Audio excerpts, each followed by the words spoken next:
ਸਿਆਣਿਆਂ ਦੀ ਨਾ ਇੱਕ ਕਹਾਵਤ ਹੈ ਕਿ ਸਭ ਤੋਂ ਵੱਡਾ ਰੋਗ ਕੀ ਕਹਿਣਗੇ ਲੋਕ। ਸਾਡੇ ਰਾਹਾਂ ਦੇ ਵਿੱਚ ਨਾ ਸਭ ਤੋਂ ਵੱਡੀ ਰੁਕਾਵਟ ਹੀ ਇਹ ਹੁੰਦੀ ਹੈ ਕਿ ਜਦੋਂ ਅਸੀਂ ਇਹ ਸੋਚਣ ਲੱਗ ਪੈਂਦੇ ਹਾਂ ਕਿ ਲੋਕ ਕੀ ਕਹਿਣਗੇ, ਦੁਨੀਆ ਕੀ ਕਹੇਗੀ। ਅਸੀਂ ਕੋਈ ਵੀ ਕੰਮ ਕਰਨਾ ਹੋਵੇ ਤੇ ਉਸ ਕੰਮ ਨੂੰ ਕਰਨ ਤੋਂ ਪਹਿਲਾਂ ਸਾਡੇ ਅੰਦਰ ਇਹ ਵਿਚਾਰ ਜ਼ਰੂਰ ਆਉਂਦਾ ਹੈ ਕਿ ਸਾਡੇ ਬਾਰੇ ਦੁਨੀਆ ਕੀ ਸੋਚੇਗੀ। ਤੇ ਇਸੇ ਕਰਕੇ ਅਸੀਂ ਬਹੁਤ ਵਾਰੀ ਜ਼ਿੰਦਗੀ ਵਿੱਚ ਬਹੁਤ ਕੁਝ ਕਰਨ ਤੋਂ ਜਿਹੜਾ ਉਹ ਵਾਂਝੇ ਰਹਿ ਜਾਂਦੇ ਹਾਂ, ਜਾਂ ਜੋ ਅਸੀਂ ਜ਼ਿੰਦਗੀ 'ਚ ਕਰ ਸਕਦੇ ਸੀ ਉਹ ਕਰ ਨਹੀਂ ਪਾਉਂਦੇ, ਜਾਂ ਕਈ ਵਾਰੀ ਸਾਡੇ ਉਹ ਸੁਪਨੇ ਵੀ ਅਧੂਰੇ ਰਹਿ ਜਾਂਦੇ ਨੇ ਜਿਨ੍ਹਾਂ ਨੂੰ ਅਸੀਂ ਪੂਰੀਆਂ ਕਰ ਸਕਦੇ ਸੀ, ਇਸ ਚੱਕਰ ਵਿੱਚ ਪੈ ਕੇ ਕਿ ਲੋਕ ਕੀ ਕਹਿਣਗੇ। ਆਓ ਇਸੇ ਗੱਲ ਨੂੰ ਇੱਕ ਸਟੋਰੀ ਤੋਂ ਵੀ ਸਮਝਣ ਦੀ ਕੋਸ਼ਿਸ਼ ਕਰਦੇ ਹਾਂ। ਇਸ ਵੀਡੀਓ ਨੂੰ ਐਂਡ ਤੱਕ ਜ਼ਰੂਰ ਵੇਖਿਓ। ਉਮੀਦ ਕਰਦਾ ਕਿ ਇਸ ਵੀਡੀਓ ਤੋਂ ਬਾਅਦ ਤੁਸੀਂ ਲੋਕ ਕੀ ਕਹਿਣਗੇ ਵਾਲੀ ਗੱਲ ਤੋਂ ਬਹੁਤ ਜ਼ਿਆਦਾ ਬਾਹਰ ਨਿਕਲ ਪਾਓਗੇ। ਵਾਹਿਗੁਰੂ ਜੀ ਕਾ ਖਾਲਸਾ, ਵਾਹਿਗੁਰੂ ਜੀ ਕੀ ਫਤਿਹ। ਲੋਕ ਕੀ ਕਹਿਣਗੇ ਇਸ ਗੱਲ ਨੂੰ ਸਮਝਦੇ ਹਾਂ ਇੱਕ ਬੜੀ ਪੁਰਾਣੀ ਛੋਟੀ ਜਿਹੀ ਸਟੋਰੀ ਤੋਂ। ਜਿਵੇਂ ਕਹਿੰਦੇ ਨੇ ਪੁਰਾਣੇ ਸਮਿਆਂ ਦੇ ਵਿੱਚ ਨਾ ਕਿਤੇ ਖੋਤਿਆਂ ਦੀ ਮੰਡੀ ਲੱਗੀ ਹੋਈ ਸੀ ਤੇ ਪਿਓ ਪੁੱਤ ਜਿਨ੍ਹਾਂ ਕੋਲ ਇੱਕ ਖੋਤਾ ਸੀ ਤੇ ਉਹ ਉਸ ਮੰਡੀ ਵਿੱਚ ਜਾ ਕੇ ਜਿਹੜਾ ਉਹ ਖੋਤੇ ਨੂੰ ਵੇਚ ਕੇ ਆਉਣਾ ਚਾਹੁੰਦੇ ਸੀ। ਦੋਵੇਂ ਪਿਓ ਪੁੱਤ ਖੋਤੇ ਨੂੰ ਲੈ ਕੇ ਆਪਣੇ ਘਰੋਂ ਤੁਰੇ ਨੇ।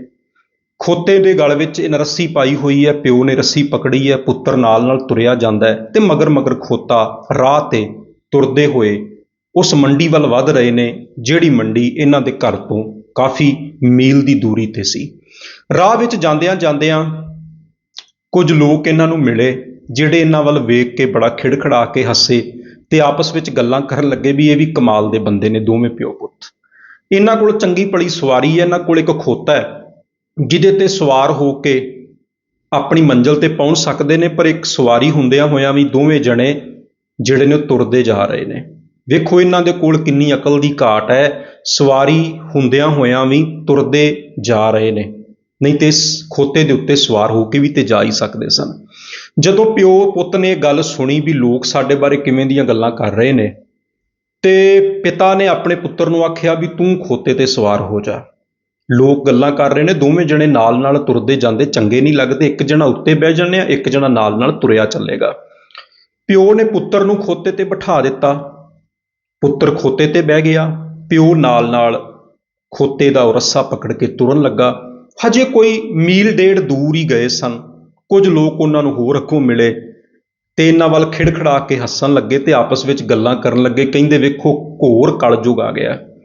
ਪੁੱਤਰ ਟੌਰ ਨਾਲ ਖੋਤੇ ਤੇ ਬੈਠਾ ਹੋਇਆ ਤੇ ਪਿਓ ਜਿਹੜਾ ਵਿਚਾਰਾ ਗਰੀਬ ਨਾਲ ਤੁਰਦਾ ਜਾ ਰਿਹਾ।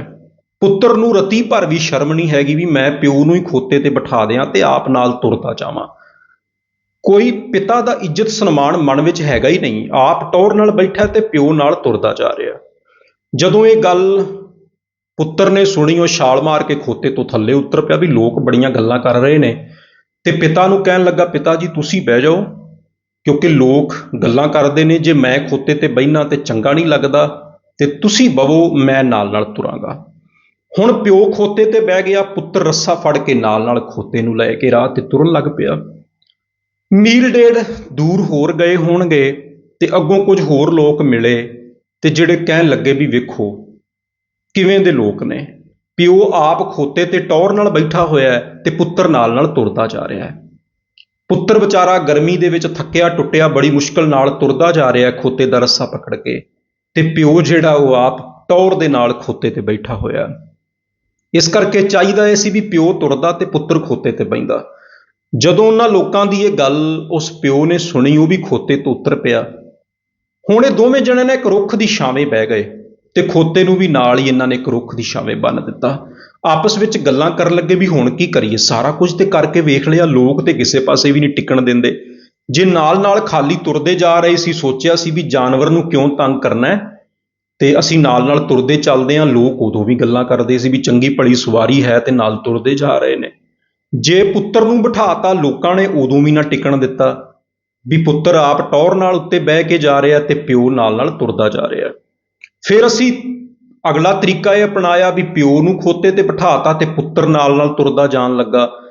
ਉਦੋਂ ਵੀ ਲੋਕਾਂ ਨੇ ਗੱਲਾਂ ਕਰਨੀਆਂ ਸ਼ੁਰੂ ਕਰਤੀਆਂ ਵੀ ਪਿਤਾ ਜਿਹੜਾ ਉਹ ਖੋਤੇ ਤੇ ਬੈਠਾ ਹੋਇਆ ਮਜ਼ੇ ਨਾਲ, ਤੇ ਪੁੱਤਰ ਜਿਹੜਾ ਵਿਚਾਰਾ ਨਾਲ ਥੱਲੇ ਥੱਲੇ ਤੁਰਦਾ ਜਾ ਰਿਹਾ। ਹੁਣ ਸਾਰੇ ਤਰੀਕੇ ਕਰਕੇ ਵੇਖ ਲਏ ਨੇ, ਕਿਹੜਾ ਤਰੀਕਾ ਬਚਿਆ? ਜਿਹੜਾ ਵੀ ਤਰੀਕਾ ਅਪਣਾਉਂਦੇ ਆ ਲੋਕ ਉਹਦੇ 'ਚ ਹੀ ਗੱਲਾਂ ਕਰਨ ਲੱਗ ਪੈਂਦੇ ਨੇ। ਹੁਣ ਕੀ ਕਰੀਏ? ਇਹਨਾਂ ਦੋਵਾਂ ਜਣਿਆਂ ਨੇ ਫਿਰ ਸਲਾਹ ਬਣਾਈ ਵੀ ਹੁਣ ਤੇ ਇੱਕੋ ਹੀ ਤਰੀਕਾ ਬਚਦਾ ਹੈ। ਖੋਤੇ ਨੂੰ ਖਾਲੀ ਵੀ ਨਾਲ ਤੋੜ ਕੇ ਵੇਖ ਲਿਆ, ਪੁੱਤਰ ਨੂੰ ਵੀ ਬਿਠਾ ਕੇ ਵੇਖ ਲਿਆ, ਪਿਤਾ ਨੂੰ ਵੀ ਬਿਠਾ ਕੇ ਵੇਖ ਲਿਆ। ਹੁਣ ਕੀ ਕਰੀਏ? ਹੁਣ ਤੇ ਇੱਕੋ ਹੀ ਤਰੀਕਾ ਹੈ ਕਿ ਹੁਣ ਖੋਤੇ ਨੂੰ ਹੀ ਚੁੱਕ ਲਈਏ। ਇਹ ਤਰੀਕਾ ਬਚਦਾ ਹੈ ਜੇ ਲੋਕਾਂ ਦੀਆਂ ਗੱਲਾਂ ਤੇ ਲੋਕਾਂ ਦੀਆਂ ਟਿਚਰਾਂ ਤੋਂ ਬਚਣਾ ਹੈ। ਇਹਨਾਂ ਨੇ ਜੀ 2 ਲੱਕੜਾਂ ਲਿਆਂਦੀਆਂ, ਰੱਸੇ ਦਾ ਪ੍ਰਬੰਧ ਕੀਤਾ ਤੇ ਖੋਤੇ ਦੇ ਜਿਹੜੀਆਂ ਦੋਵੇਂ ਅਗਲੇ ਪਿਛਲੇ ਪੈਰ ਸੀ ਨਾ ਉਹਨਾਂ ਨੂੰ ਲੱਕੜਾਂ ਨਾਲ ਬੰਨ੍ਹ ਕੇ ਨਾ ਤੇ ਬੜੀ ਮੁਸ਼ਕਲ ਦੇ ਨਾਲ ਇਹਨਾਂ ਨੇ ਉਲਟਾ ਲਟਕਾ ਕੇ ਖੋਤੇ ਨੂੰ ਹੀ ਚੁੱਕ ਲਿਆ ਤੇ ਤੁਰਦੇ ਹੋਏ ਅੱਗੇ ਉਸ ਮੰਡੀ ਵੱਲ ਵਧਣ ਲੱਗੇ ਜਿੱਥੇ ਇਸ ਖੋਤੇ ਨੂੰ ਵੇਚਿਆ ਜਾਣਾ ਸੀ। ਥੋੜੀ ਜਿਹੀ ਹਜੇ ਦੂਰ ਗਏ ਸਨ ਤੇ ਲੋਕਾਂ ਨੇ ਹੋਰ ਜ਼ਿਆਦਾ ਮਜ਼ਾਕ ਬਣਾਉਣਾ ਸ਼ੁਰੂ ਕਰਤਾ ਬਈ ਆਹ ਤੇ ਅਜੀਬ ਤਰ੍ਹਾਂ ਦੇ ਬੰਦੇ ਵੇਖੇ। ਦੁਨੀਆ 'ਚ ਅੱਜ ਤੱਕ ਇਹ ਤੇ ਵੇਖਿਆ ਸੀ ਵੀ ਲੋਕ ਖੋਤਿਆਂ ਦੀ ਸਵਾਰੀ ਕਰਦੇ ਨੇ, ਜਾਨਵਰ ਦੀ ਸਵਾਰੀ ਕਰਦੇ ਨੇ। ਅੱਜ ਤੇ ਖੋਤਾ ਬੰਦਿਆਂ ਦੀ ਸਵਾਰੀ ਕਰ ਰਿਹਾ ਹੈ, ਅੱਜ ਤੇ ਜਾਨਵਰ ਬੰਦਿਆਂ ਦੀ ਸਵਾਰੀ ਕਰ ਰਿਹਾ ਹੈ। ਇਹ ਬਿਲਕੁਲ ਹੀ ਅਜੀਬ ਤਰ੍ਹਾਂ ਦੇ ਪਾਗਲ ਲੋਕ ਜਿਹੜੇ ਖੋਤੇ ਨੂੰ ਚੁੱਕ ਕੇ ਲੈ ਕੇ ਜਾ ਰਹੇ ਨੇ। ਹੁਣ ਇਹ ਲੋਕਾਂ ਦੀਆਂ ਗੱਲਾਂ ਸੁਣ ਰਹੇ ਨੇ, ਬੜੇ ਦੁਖੀ ਹੋ ਗਏ ਵੀ ਲੋਕ ਤੇ ਯਾਰ ਕਿਸੇ ਪਾਸੇ ਵੀ ਨਹੀਂ ਟਿਕਣ ਦਿੰਦੇ, ਕਿੱਧਰ ਜਾਈਏ। ਰਸਤੇ ਵਿੱਚ ਇੱਕ ਨਦੀ ਆਉਂਦੀ ਸੀ, ਨਦੀ ਦਾ ਪੁਲ ਇਹ ਦੋਵੇਂ ਜਣੇ ਪਾਰ ਕਰਨ ਲੱਗੇ। ਖੋਤਾ ਇਹਨਾਂ ਨੇ ਚੁੱਕਿਆ ਹੋਇਆ ਤੇ ਨਦੀ ਦੇ ਵਿੱਚ ਬਹੁਤ ਜ਼ਿਆਦਾ ਪਾਣੀ ਸੀ। ਜਦੋਂ ਨਦੀ ਤੇ ਪਹੁੰਚੇ ਉੱਥੇ ਹੋਰ ਬਹੁਤ ਸਾਰੀ ਭੀੜ ਇਹਨਾਂ ਦੇ ਨਾਲ ਇਕੱਠੀ ਹੋ ਗਈ। ਆਲੇ ਦੁਆਲੇ ਲੋਕ ਤਾੜੀਆਂ ਮਾਰ ਮਾਰ ਕੇ ਹੱਸਣ ਲੱਗੇ ਵੀ ਇਹ ਕਿਸ ਤਰ੍ਹਾਂ ਦਾ ਤਮਾਸ਼ਾ। ਖੋਤਾ ਵੀ ਵਿਚਾਰਾ ਥੱਕਿਆ ਹੋਇਆ ਸੀ ਕਿਉਂਕਿ ਉਲਟਾ ਲਟਕਾਇਆ ਹੋਇਆ ਸੀ। ਉਹਨੇ ਛੜੀਆਂ ਮਾਰਨੀਆਂ ਸ਼ੁਰੂ ਕਰਤੀਆਂ, ਇਹਨਾਂ ਕੋਲੋਂ ਛੁੱਟ ਗਿਆ ਤੇ ਛੁੱਟ ਕੇ ਪੁਲ ਤੋਂ ਸਿੱਧਾ ਥੱਲੇ ਨਦੀ 'ਚ ਡਿੱਗ ਪਿਆ। ਨਦੀ 'ਚ ਡਿੱਗਾ, ਦੋਵੇਂ ਪਿਓ ਪੁੱਤ ਪੁਲ ਤੋਂ ਖੜ ਕੇ ਡਿੱਗੇ ਹੋਏ ਖੋਤੇ ਵੱਲ ਵੇਂਦੇ ਨੇ। ਖੋਤਾ ਨਦੀ 'ਚ ਡਿੱਗਿਆ, ਪਾਣੀ 'ਚ ਡੁੱਬ ਗਿਆ ਤੇ ਖੋਤੇ ਦੀ ਮੌਤ ਹੋ ਗਈ। ਦੋਵੇਂ ਪਿਓ ਪੁੱਤ ਨਿਰਾਸ਼ ਹੋ ਕੇ ਵਾਪਸ ਮੁੜੇ ਤੇ ਆਪਸ ਵਿੱਚ ਗੱਲਾਂ ਕਰਦੇ ਆਉਂਦੇ ਨੇ ਬਈ ਲੋਕਾਂ ਦੇ ਚੱਕਰਾਂ 'ਚ ਪੈ ਕੇ ਅਸੀਂ ਆਪਣਾ ਖੋਤਾ ਹੀ ਮਰਵਾ ਲਿਆ। ਅਸੀਂ ਲੋਕਾਂ ਦੀਆਂ ਸੁਣਦੇ ਰਹੇ। ਕੋਈ ਕਹਿੰਦਾ ਸੀ ਵੀ ਨਾਲ ਤੁਰ ਰਹੇ ਨੇ ਖਾਲੀ, ਜਾਨਵਰ ਤੇ ਸਵਾਰੀ ਨਹੀਂ ਕਰਦੇ। ਕੋਈ ਕਹਿੰਦਾ ਸੀ ਪੁੱਤਰ ਨੂੰ ਕਿਉਂ ਬਿਠਾਤਾ ਖੋਤੇ ਤੇ, ਕੋਈ ਕਹਿੰਦਾ ਸੀ ਪਿਓ ਕਾਹਤੋਂ ਬਹਿ ਗਿਆ। ਤੇ ਫਿਰ ਲੋਕਾਂ ਨੇ ਕਹਿਤਾ ਵੀ ਜਾਨਵਰ ਨੂੰ ਹੀ ਚੁੱਕ ਲਿਆ, ਖੋਤੇ ਨੂੰ ਹੀ ਚੁੱਕ ਲਿਆ, ਖੋਤਾ ਹੀ ਇਹਨਾਂ ਦੀ ਸਵਾਰੀ ਕਰਨ ਲੱਗ ਪਿਆ। ਤੇ ਅਸੀਂ ਸਾਰੇ ਤਰੀਕੇ ਅਪਣਾ ਕੇ ਵੇਖ ਲਏ, ਲੋਕ ਕਿਤੇ ਵੀ ਖੁਸ਼ ਨਹੀਂ ਹੋਏ। ਲੋਕਾਂ ਨੇ ਫਿਰ ਵੀ ਗੱਲਾਂ ਜਿਹੜੀਆਂ ਨੇ ਉਹ ਕੀਤੀਆਂ ਔਰ ਕਰਦੇ ਹੀ ਰਹੇ। ਤੇ ਜੇ ਅਸੀਂ ਲੋਕਾਂ ਦੀ ਪਰਵਾਹ ਨਾ ਕਰਦੇ, ਜਿਵੇਂ ਸਾਡਾ ਅੰਦਰ ਕਹਿੰਦਾ ਸੀ, ਜਿਵੇਂ ਸਾਨੂੰ ਚੰਗਾ ਲੱਗਦਾ ਸੀ, ਜਿਵੇਂ ਅਸੀਂ ਘਰੋਂ ਤੁਰੇ ਸੀਗੇ ਵੀ ਨਾਲ ਨਾਲ ਜਾਨਵਰ ਨੂੰ ਲੈ ਕੇ ਚੱਲਾਂਗੇ ਤੇ ਆਪ ਤੁਰਦੇ ਜਾਵਾਂਗੇ, ਜੇ ਉਸ ਤਰੀਕੇ ਨਾਲ ਜਾਂਦੇ ਤੇ ਮੰਡੀ 'ਚ ਪਹੁੰਚ ਜਾਂਦੇ ਤੇ ਖੋਤੇ ਨੂੰ ਵੇਚ ਕੇ ਕੁਝ ਪੈਸੇ ਜਿਹੜੇ ਨੇ ਉਹ ਵੱਟ ਕੇ ਲੈ ਆਉਂਦੇ। ਲੋਕਾਂ ਦੇ ਚੱਕਰਾਂ 'ਚ ਪੈ ਕੇ ਉਹ ਬੇਜ਼ੁਬਾਨ ਦੀ ਜਾਨ ਵੀ ਚਲੀ ਗਈ। ਇਸ ਸਟੋਰੀ ਤੋਂ ਸਾਨੂੰ ਸਿੱਖਣ ਵਾਸਤੇ ਮਿਲਦਾ ਹੈ ਜੇ ਅਸੀਂ ਸਾਰੀ ਦੁਨੀਆ ਨੂੰ ਖੁਸ਼ ਕਰਨ ਦੇ ਚੱਕਰ 'ਚ ਪਵਾਂਗੇ ਨਾ ਤੇ ਕਦੇ ਵੀ ਖੁਸ਼ ਨਹੀਂ ਕਰ ਪਾਵਾਂਗੇ, ਕਿਉਂਕਿ ਲੋਕਾਂ ਦਾ ਸੁਭਾਅ ਹੈ ਗੱਲਾਂ ਕਰਦੇ ਰਹਿਣਾ। ਅਸੀਂ ਕੁਝ ਵੀ ਕਰਾਂਗੇ ਨਾ ਉਹਦੇ 'ਚ ਕੁਝ % ਕੁਝ ਲੋਕ ਜਿਹੜੇ ਨੇ ਉਹ ਸਾਡੇ ਕੰਮ ਨੂੰ ਪਸੰਦ ਕਰਨਗੇ ਤੇ ਕੁਝ ਲੋਕ ਉਹ ਹੋਣਗੇ ਜਿਨ੍ਹਾਂ ਨੇ ਸਾਡਾ ਵਿਰੋਧ ਕਰਨਾ ਹੀ ਕਰਨਾ ਹੈ। ਇਹ ਕਦੇ ਵੀ ਨਹੀਂ ਹੋ ਸਕਦਾ ਕਿ ਸਾਰੇ ਹੀ ਸਾਡੇ ਕੰਮ ਨੂੰ ਸਲਾਉਣ। ਕੁਝ ਵਿਰੋਧ ਕਰਨਗੇ, ਕੁਝ ਸਾਡੇ ਹੱਕ 'ਚ ਹੋਣਗੇ ਤੇ ਕੁਝ ਸਾਡੇ ਵਿਰੋਧ ਵਿੱਚ ਹੋਣਗੇ। ਔਰ ਇਹ ਜਿਹੜੀ ਗੱਲ ਹੈ ਨਾ ਵੀ ਹਮੇਸ਼ਾ ਹੀ ਇਹ ਸੋਚਦੇ ਰਹਿਣਾ ਕਿ ਦੁਨੀਆ ਕੀ ਕਹੇਗੀ, ਲੋਕ ਕੀ ਕਹਿਣਗੇ, ਆਪਣੇ ਆਪ ਵਿੱਚ ਬੜਾ ਵੱਡਾ ਰੋਗ ਹੈ। ਤੇ ਬਹੁਤ ਸਾਰੇ ਕਾਰਜਾਂ ਦੇ ਵਿੱਚ ਇਹਦੇ ਨਾਲ ਜਿਹੜੀ ਆ ਉਹ ਰੁਕਾਵਟ ਵੀ ਪੈਦਾ ਹੋ ਜਾਂਦੀ ਹੈ। ਕਿਹੜੇ ਲੋਕਾਂ ਦੀ ਅਸੀਂ ਗੱਲ ਕਰਦੇ ਹਾਂ, ਕਿਹੜੀ ਦੁਨੀਆ ਦੀ ਅਸੀਂ ਗੱਲ ਕਰਦੇ ਹਾਂ। ਵੇਖੋ, ਇੱਕ ਜੇ ਅਸੀਂ ਆਮ ਬੰਦੇ ਦੀ ਗੱਲ ਕਰੀਏ ਨਾ, ਜਦੋਂ ਬੰਦਾ ਸੋਚਦਾ ਨਾ ਵੀ ਕੋਈ ਵੀ ਕੰਮ ਕਰਨ ਤੋਂ ਪਹਿਲਾਂ ਵੀ ਲੋਕ ਕੀ ਕਹਿਣਗੇ, ਦੁਨੀਆ ਕੀ ਕਹੇਗੀ, ਤੇ ਉਸ ਬੰਦੇ ਦੀ ਲਈ ਜਿਹੜੀ ਦੁਨੀਆ ਹੈ ਨਾ ਉਹ ਕਿਹੜੀ ਦੁਨੀਆ ਹੈ, ਜਿੰਨੇ ਕੁ ਲੋਕ ਉਹਨੂੰ ਜਾਣਦੇ ਨੇ। ਇਹਦਾ ਮਤਲਬ ਇਹ ਨਹੀਂ ਵੀ ਕਿ ਸਾਰੀ ਦੁਨੀਆ ਜਿੰਨੀ ਵੀ ਧਰਤੀ ਤੇ ਆਬਾਦੀ ਰਹਿੰਦੀ ਹੈ, ਮੰਨ ਲਓ ਜੇ 7 ਅਰਬ ਤੋਂ ਜ਼ਿਆਦਾ ਆਬਾਦੀ ਧਰਤੀ ਦੇ ਉੱਤੇ ਹੈ ਕਿ ਸਾਰੇ ਲੋਕ ਹੀ ਉਹਦੇ ਬਾਰੇ ਗੱਲਾਂ ਕਰਨਗੇ। ਨਹੀਂ ਨਹੀਂ, ਮੰਨ ਲਓ ਇੱਕ ਬੰਦਾ ਕੋਈ ਜਾਪਾਨ 'ਚ ਬੈਠਾ ਹੋਇਆ, ਉਹ ਜੈਪਨੀਜ਼ ਬੋਲਦਾ ਤੇ ਅਸੀਂ ਇੰਡੀਆ ਵਿੱਚ ਬਹਿ ਕੇ ਕੋਈ ਕੰਮ ਧੰਦਾ ਸ਼ੁਰੂ ਕਰਨ ਲੱਗੇ ਆ, ਉਹਨੂੰ ਸਾਡੇ ਕੰਮ ਧੰਦੇ ਨਾਲ ਕਾਹਦਾ ਮਤਲਬ ਜੋ ਸਾਨੂੰ ਜਾਣਦਾ ਹੀ ਨਹੀਂ। ਇੱਕ ਬੰਦਾ ਕੋਈ ਬ੍ਰਾਜ਼ੀਲ 'ਚ ਬੈਠਾ ਹੋਇਆ, ਉੱਥੋਂ ਦੀ ਲੈਂਗੁਏਜ ਬੋਲਦਾ, ਉੱਥੋਂ ਦਾ ਜੰਮਪਲ ਹੈ, ਜਿਹੜਾ ਸਾਨੂੰ ਜਾਣਦਾ ਹੀ ਨਹੀਂ, ਤੇ ਅਸੀਂ ਕੋਈ ਨਵਾਂ ਕਾਰੋਬਾਰ ਸ਼ੁਰੂ ਕਰਨ ਲੱਗੇ ਆ, ਕੁਝ ਵੀ ਕਰਨ ਲੱਗੇ ਆ ਤੇ ਜਿਹਦੇ ਬਾਰੇ ਅਸੀਂ ਸੋਚ ਰਹੇ ਹਾਂ ਵੀ ਲੋਕ ਕੀ ਕਹਿਣਗੇ, ਦੁਨੀਆ ਕੀ ਕਹੇਗੀ, ਤੇ ਉਹ ਤੇ ਸਾਨੂੰ ਜਾਣਦੇ ਨਹੀਂ, ਉਹਨੂੰ ਤੇ ਸਾਨੂੰ ਸਾਡੇ ਕਾਰੋਬਾਰ ਨਾਲ, ਸਾਡੇ ਕੰਮ ਨਾਲ ਮਤਲਬ ਹੀ ਨਹੀਂ। ਉਹ ਦੁਨੀਆ ਕਿਹੜੀ ਹੈ ਜਿਹਦੇ ਬਾਰੇ ਅਸੀਂ ਸੋਚਦੇ ਹਾਂ? ਉਹ ਦੁਨੀਆ ਇਹ ਹੈ ਜਿੰਨੇ ਕੁ ਲੋਕ ਸਾਨੂੰ ਜਾਣਦੇ ਨੇ। ਮੰਨ ਲਓ ਜੇ ਬੰਦਾ ਸ਼ਹਿਰ 'ਚ ਰਹਿੰਦਾ ਹੈ, ਉਹਦਾ ਆਲਾ ਦੁਆਲਾ, ਉਹਦਾ ਮੁਹੱਲਾ, ਜਾਂ ਉਹ ਪਿੰਡ 'ਚ ਰਹਿੰਦਾ ਹੈ ਤੇ ਉਹਦੇ ਪਿੰਡ ਦੇ ਲੋਕ, ਜਾਂ ਆਲੇ ਦੁਆਲੇ ਦੇ ਲੋਕ, ਜਾਂ ਉਹਦੇ ਰਿਸ਼ਤੇਦਾਰ, ਉਹਦੇ ਮਿੱਤਰ ਸੱਜਣ, ਉਹ ਬਸ ਉਹ ਹੀ ਦੁਨੀਆ ਹੁੰਦੀ ਹੈ ਜਿਹਦੇ ਬਾਰੇ ਅਸੀਂ ਸੋਚਦੇ ਹਾਂ ਕੋਈ ਵੀ ਕੰਮ ਕਰਨ ਤੋਂ ਪਹਿਲਾਂ ਵੀ ਲੋਕ ਕੀ ਕਹਿਣਗੇ, ਦੁਨੀਆ ਕੀ ਕਹੇਗੀ। ਵੇਖੋ ਕਿੱਡੀ ਅਜੀਬ ਗੱਲ ਹੈ ਨਾ, ਕਿੰਨੇ ਕਮਾਲ ਦੀ ਗੱਲ ਹੈ। ਅਸੀਂ ਲੋਕਾਂ ਬਾਰੇ ਸੋਚ ਰਹੇ ਹੁੰਦੇ ਹਾਂ ਵੀ ਲੋਕ ਕੀ ਕਹਿਣਗੇ, ਦੁਨੀਆ ਕੀ ਕਹੇਗੀ। ਜਿਨ੍ਹਾਂ ਬਾਰੇ ਅਸੀਂ ਸੋਚ ਰਹੇ ਹਾਂ ਤੇ ਉਹ ਬੰਦੇ ਵੀ ਇਹੀ ਸੋਚ ਰਹੇ ਹੁੰਦੇ ਨੇ ਕੁਝ ਵੀ ਕਰਨ ਤੋਂ ਪਹਿਲਾਂ ਵੀ ਲੋਕ ਕੀ ਕਹਿਣਗੇ, ਦੁਨੀਆ ਕੀ ਕਹੇਗੀ। ਜੋ ਅਸੀਂ ਸੋਚ ਰਹੇ ਹਾਂ ਉਹੀ ਕੁਝ ਦੁਨੀਆ ਸੋਚ ਰਹੀ ਹੈ। ਗੁਰੂ ਗ੍ਰੰਥ ਸਾਹਿਬ ਮਹਾਰਾਜ ਜੀ ਦੀ ਬਾਣੀ ਵਿੱਚ ਨਾ ਭਗਤ ਕਬੀਰ ਸਾਹਿਬ ਜੀ ਦਾ ਇੱਕ ਬੜਾ ਪਿਆਰਾ ਸ਼ਲੋਕ ਵੀ ਹੈ ਇਸੇ ਚੀਜ਼ ਦੇ ਬਾਰੇ, ਜਿਹਦੇ ਵਿੱਚ ਉਹਨਾਂ ਨੇ ਇਹੀ ਬਚਨ ਕੀਤਾ, ਕਬੀਰ ਦੁਨੀਆ ਕੇ ਦੋਖੇ ਮੂਆ ਚਾਲਤ ਕੁਲ ਕੀ ਕਾਣ, ਤਬ ਕੁਲ ਕਿਸ ਕਾ ਲਾਜ ਸੀ ਜਬ ਲੈ ਧਰੈ ਮਸਾਨ। ਕਬੀਰ ਸਾਹਿਬ ਜੀ ਕਹਿੰਦੇ ਨੇ ਸਾਰੀ ਜ਼ਿੰਦਗੀ ਤੇਰੀ ਇਹ ਸੋਚਦੇ ਹੀ ਲੰਘ ਗਈ ਵੀ ਕੁਝ ਵੀ ਕਰਨ ਤੋਂ ਪਹਿਲਾਂ ਵੀ ਲੋਕ ਕੀ ਕਹਿਣਗੇ, ਜਾਂ ਲੋਕ ਲਾਜ ਜਿਹੜੀ ਹੈ ਉਹ, ਜਾਂ ਜਿਹੜੀ ਮੇਰੀ ਕੁੱਲ ਦੀ ਰੀਤ ਹੈ, ਜਾਂ ਜਿਹੜੇ ਮੇਰੇ ਬਰਾਦਰੀ ਦੇ ਲੋਕ ਨੇ ਉਹ ਮੇਰੇ ਬਾਰੇ ਕੀ ਸੋਚਣਗੇ ਜੇ ਮੈਂ ਕੁਝ ਘੱਟ ਕੀਤਾ, ਜੇ ਮੈਂ ਇਸ ਤਰ੍ਹਾਂ ਨਾ ਕੀਤਾ ਜਾਂ ਮੈਂ ਇਸ ਤਰ੍ਹਾਂ ਕੀਤਾ। ਤੇ ਕਬੀਰ ਸਾਹਿਬ ਜੀ ਕਹਿੰਦੇ ਨੇ ਸਾਰੀ ਜ਼ਿੰਦਗੀ ਇੰਜ ਲੰਘ ਗਈ, ਜਦੋਂ ਤੇਰੀ ਮੌਤ ਹੋ ਜਾਣੀ ਹੈ ਨਾ, ਜਦੋਂ ਤੇਰੇ ਸਾਹ ਨਿਕਲ ਜਾਣਗੇ, ਜਦੋਂ ਨਵਾ ਕੇ ਤੈਨੂੰ ਕਫਨ ਪਵਾਇਆ ਜਾਏਗਾ, ਕਿ ਉਦੋਂ ਤੂੰ ਸੋਚਣ ਜੋਗਾ ਬਚੇਗਾ ਕਿ ਜਿਹੜਾ ਮੈਨੂੰ ਕਫਨ ਪਵਾਇਆ ਜਾ ਰਿਹਾ ਇਹ ਕਿੰਨੇ ਰੁਪਏ ਮੀਟਰ ਵਾਲਾ ਹੈ, ਇਹ ਮਹਿੰਗਾ ਹੈ ਕਿ ਸਸਤਾ ਹੈ। ਅੱਜ ਤੇ ਸੋਚਦਾ ਹੈ ਕੁਛ ਵੀ ਕੱਪੜਾ ਪਾਉਣ ਤੋਂ ਪਹਿਲਾਂ ਬਈ ਇਹ ਕਿਹੜਾ ਬ੍ਰਾਂਡ ਹੈ, ਜਾਂ ਕਿੰਨਾ ਮਹਿੰਗਾ ਜਾਂ ਕਿੰਨਾ ਸਸਤਾ ਹੈ, ਤੇ ਇਹਨੂੰ ਵੇਖ ਕੇ ਲੋਕ ਕੀ ਸੋਚਣਗੇ। ਪਰ ਉਸ ਟਾਈਮ ਉਹ ਸੋਚਣ ਵਾਲਾ ਅੰਦਰ ਨਹੀਂ ਬਚੇਗਾ ਜਿਹੜਾ ਇਹ ਸੋਚੇਗਾ ਵੀ ਜਿਹੜਾ ਕਫਨ ਪਵਾਇਆ ਜਾ ਰਿਹਾ ਇਹ ਕਿਵੇਂ ਦਾ ਹੈ, ਮਹਿੰਗਾ ਜਾਂ ਸਸਤਾ ਹੈ। ਫਿਰ ਜਦੋਂ ਤੈਨੂੰ ਚੁੱਕ ਕੇ ਲੈ ਜਾਣਗੇ ਮੜੀਆਂ ਦੇ ਵਿੱਚ, ਤੇ ਜਦੋਂ ਲੱਕੜਾਂ ਦੇ ਢੇਰ ਤੇ ਜਾ ਕੇ ਰੱਖਿਆ ਜਾਏਗਾ, ਕਿ ਅਸੀਂ ਉਦੋਂ ਸੋਚ ਪਾਵਾਂਗੇ ਜਾਂ ਸੋਚਣ ਜੋਗੇ ਹੋਵਾਂਗੇ ਕਿ ਸਾਨੂੰ ਕਿਵੇਂ ਦੀਆਂ ਲੱਕੜਾਂ ਦੇ ਵਿੱਚ ਸਾੜਿਆ ਜਾ ਰਿਹਾ ਹੈ, ਕਿ ਇਹ ਆਮ ਲੱਕੜ ਦੇ ਵਿੱਚ ਸੰਸਕਾਰ ਕਰਨ ਲੱਗੇ ਨੇ ਪਰਿਵਾਰ ਵਾਲੇ, ਜਾਂ ਚੰਦਨ ਦੀ ਲੱਕੜ ਵਿੱਚ ਸੰਸਕਾਰ ਕਰਨ ਲੱਗੇ ਨੇ। ਨਹੀਂ, ਉਦੋਂ ਤੇ ਸੋਚਣ ਵਾਲਾ ਬਚੇਗਾ ਹੀ ਨਹੀਂ।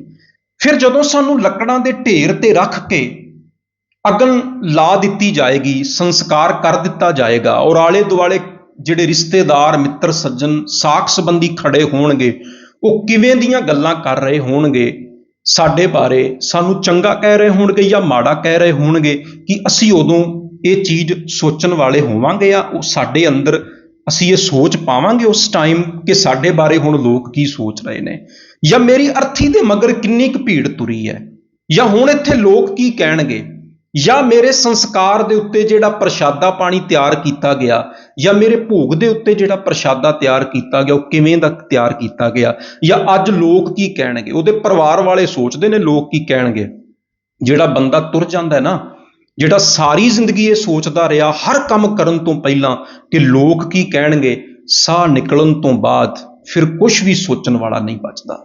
ਫਿਰ ਉਹਦੀ ਅਰਥੀ ਮਗਰ ਕਿੰਨੇ ਕੁ ਲੋਕ ਤੁਰਦੇ ਨੇ, ਜਾਂ ਉਹਨੂੰ ਲੋਕ ਮਾੜਾ ਕਹਿੰਦੇ ਨੇ ਜਾਂ ਚੰਗਾ ਕਹਿੰਦੇ ਨੇ, ਜਾਂ ਉਹਦੇ ਸੰਸਕਾਰ ਵਿੱਚ ਕਿਸ ਤਰ੍ਹਾਂ ਦੀ ਲੱਕੜ ਵਰਤੀ ਜਾਂਦੀ ਹੈ, ਜਾਂ ਉਹਦੇ ਕਫਨ ਲਈ ਕਿੰਨੇ ਰੁਪਏ ਮੀਟਰ ਵਾਲਾ ਕੱਪੜਾ ਵਰਤਿਆ ਜਾਂਦਾ ਹੈ, ਜਾਂ ਭੋਗ ਦੇ ਉੱਤੇ ਕਿਸ ਤਰ੍ਹਾਂ ਦਾ ਪ੍ਰਸ਼ਾਦਾ ਬਣਦਾ ਹੈ, ਕਿੰਨੀ ਭੀੜ ਉੱਥੋਂ ਇਕੱਠੀ ਹੁੰਦੀ ਹੈ, ਕਿੰਨੀ ਸੰਗਤ ਇਕੱਠੀ ਹੁੰਦੀ ਹੈ, ਉਹਨੂੰ ਇਸ ਕਿਸੇ ਵੀ ਚੀਜ਼ ਨਾਲ ਕੁਝ ਵੀ ਮਤਲਬ ਨਹੀਂ ਹੁੰਦਾ।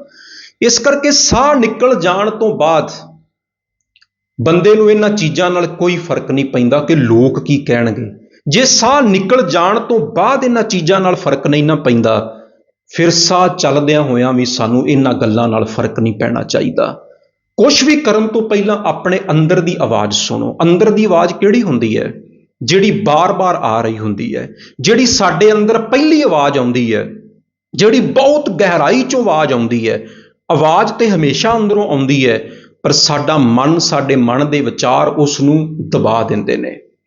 ਹਮੇਸ਼ਾ ਇੱਕ ਵਾਰ ਅੰਦਰੋਂ ਆਵਾਜ਼ ਜ਼ਰੂਰ ਆਉਂਦੀ ਹੈ ਵੀ ਸਾਡੇ ਲਈ ਆਹ ਚੰਗਾ ਹੈ, ਸਾਡੇ ਲਈ ਆਹ ਰਸਤਾ ਸਹੀ ਹੈ, ਜਾਂ ਸਾਨੂੰ ਇਸ ਰਾਹ ਤੇ ਤੁਰਨਾ ਚਾਹੀਦਾ ਹੈ, ਪਰ ਉਸ ਆਵਾਜ਼ ਨੂੰ ਅਸੀਂ ਦਬਾ ਦਿੰਦੇ ਹਾਂ, ਜਾਂ ਸੁਣਨਾ ਹੀ ਨਹੀਂ ਚਾਹੁੰਦੇ, ਜਾਂ ਇਗਨੋਰ ਕਰ ਦਿੰਦੇ ਹਾਂ।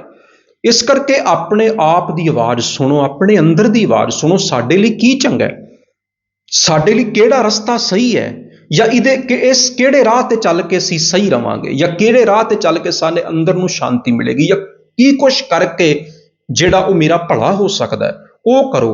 ਬਾਕੀ ਇਹ ਗੱਲ ਛੱਡ ਦਿਓ ਕਿ ਦੁਨੀਆ ਕੀ ਕਹੇਗੀ, ਲੋਕ ਕੀ ਕਹਿਣਗੇ। ਕਿਉਂਕਿ ਕੁਛ ਨੇ ਤੇ ਹਮੇਸ਼ਾ ਚੰਗਾ ਕਹਿਣਾ ਹੈ ਤੇ ਕੁਛ ਨੇ ਹਮੇਸ਼ਾ ਹੀ ਤੁਹਾਨੂੰ ਮਾੜਾ ਕਹਿਣਾ ਹੈ। ਉਮੀਦ ਕਰਦਾ ਇਹ ਵੀਡੀਓ ਤੁਹਾਨੂੰ ਵਧੀਆ ਲੱਗੀ ਹੋਊਗੀ। ਜੇ ਵਧੀਆ ਲੱਗੀ ਤਾਂ ਪਲੀਜ਼ ਲਾਈਕ ਸ਼ੇਅਰ ਜ਼ਰੂਰ ਕਰ ਦਿਓ ਜੀ। ਸਾਡੇ ਪੇਜ ਨੂੰ ਫੋਲੋ ਕਰ ਲਓ ਔਰ ਸਾਡੇ YouTube ਚੈਨਲ ਬਾਣੀ TV ਨੂੰ ਵੀ ਸਬਸਕ੍ਰਾਈਬ ਕਰ ਲਓ ਜੀ। ਵਾਹਿਗੁਰੂ ਜੀ ਕਾ ਖਾਲਸਾ, ਵਾਹਿਗੁਰੂ ਜੀ ਕੀ ਫਤਿਹ।